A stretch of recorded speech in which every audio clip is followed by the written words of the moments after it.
Hey guys, it's Bia here and we're back with another tutorial, and this time I'm actually doing something one of you guys suggested. So one of you suggested in my DMs in my Instagram, which is something you should actually go and follow because you can see all kinds of projects that I do all the time. I literally post every single day there, and if you want to keep updated with what I'm doing, you should go follow it. And I've also started a TikTok account, which is actually really funny.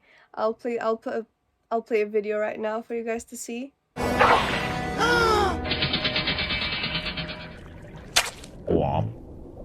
They were fake? Of course they were fake! 5, 4, 3, Yeah. 2, 1, watch me. Level up, level up, level up, level up, level up, level up, level up, level up, level up, level up.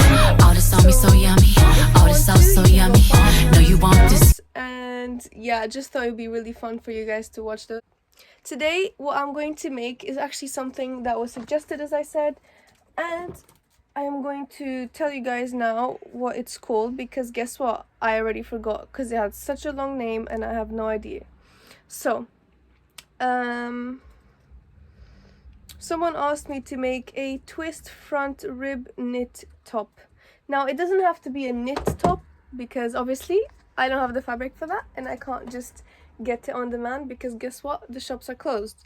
So I'll make it out of a different fabric, but nevertheless, I'm going to make it happen. As always, I do my research and I go around the internet looking for other similar things that have been done before. But guess what? I didn't find anything. I barely found any patterns, like flat patterns already on Pinterest, which is something that sometimes I'm able to find. And then I found other tutorials that were slightly similar to this one, but actually they were different. So guess what?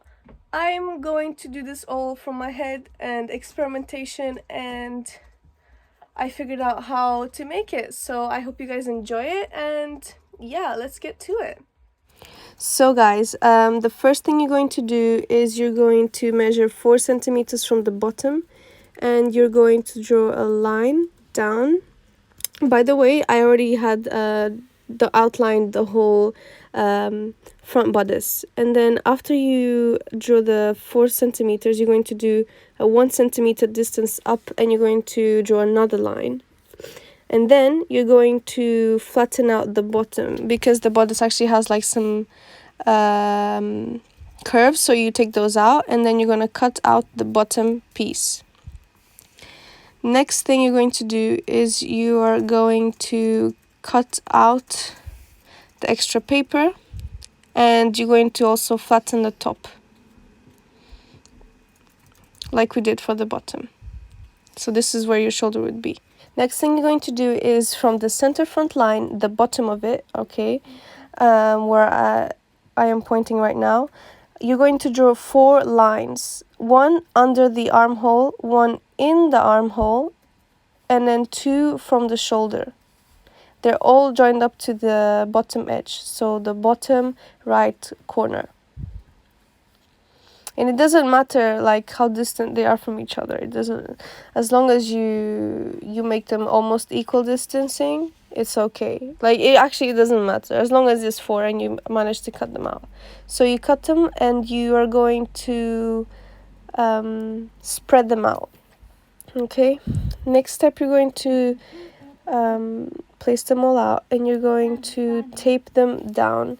Now you're going to use the paper that we had from the beginning that we cut off. You're going to place it horizontally and you're going to join all your ends up to that one and make sure one of them is at one end and the other goes to the other end. So basically the distance between them all together adds up to the length of that strip of paper.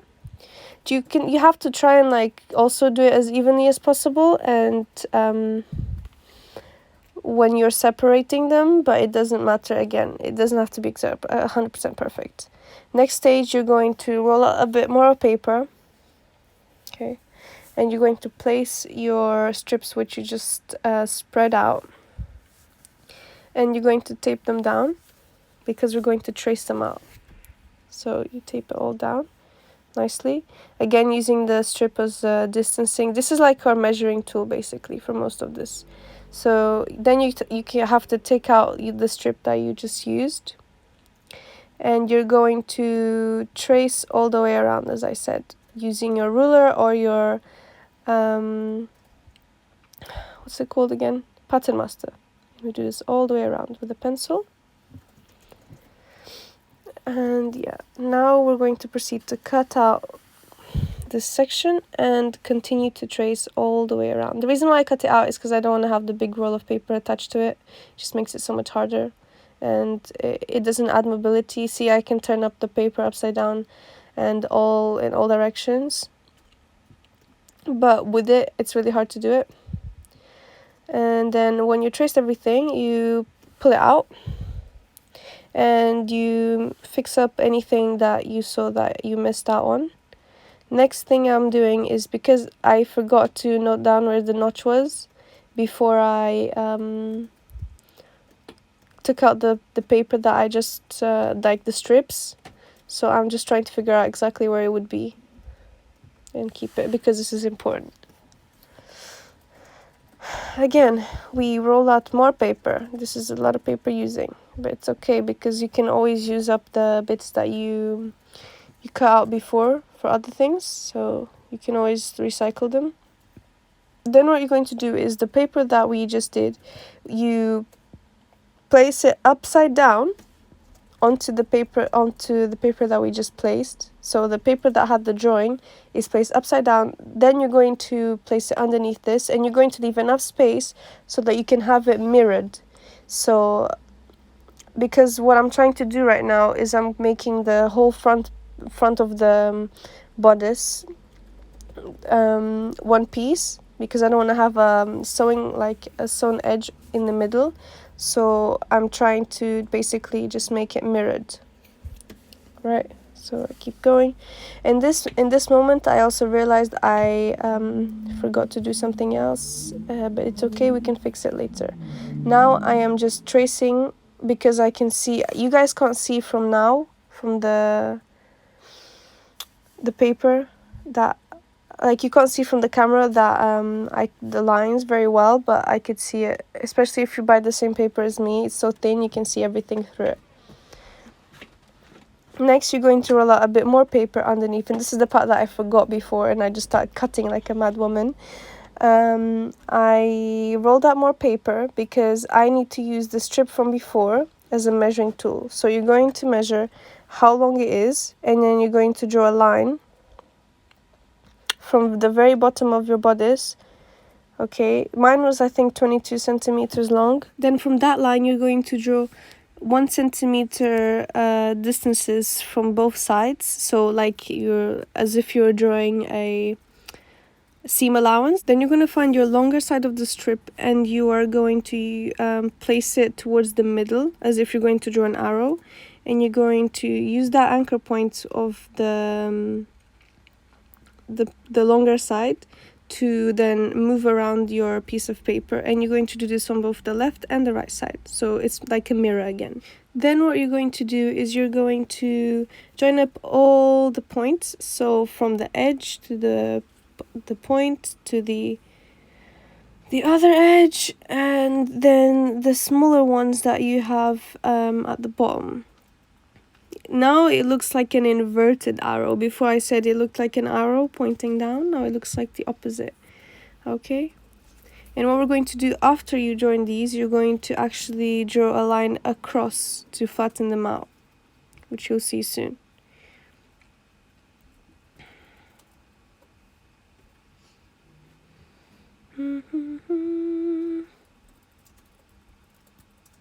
I'm just doing this whole thing just for you guys to see. And what I was trying to explain here is that basically what we just made are the two sections that are going to overlap in the bodice, so that we can make the crisscross knotted section at the front of the garment. Okay, Now I'm doing what I was talking about before, flattening them at the bottom. And then what you're going to do is you're going to find out what's the distance between the 2 points at the top. You're going to find the middle and join that middle to the bottom middle, if that makes any sense. And you're going to do the same thing for the other one. Find out where the middle is and join them up. Okay, and then you're going to start doing my favorite part, which is the seam allowance, because it's the easiest part. Okay, and you tape everything down and you keep doing your seam allowances, because those are really important. If you miss them out, everything is messed up basically. And you start cutting it all out. And I am going to pin it to the fabric. This is actually cotton. I'm not using the knit, as I said in the beginning, because I don't have it.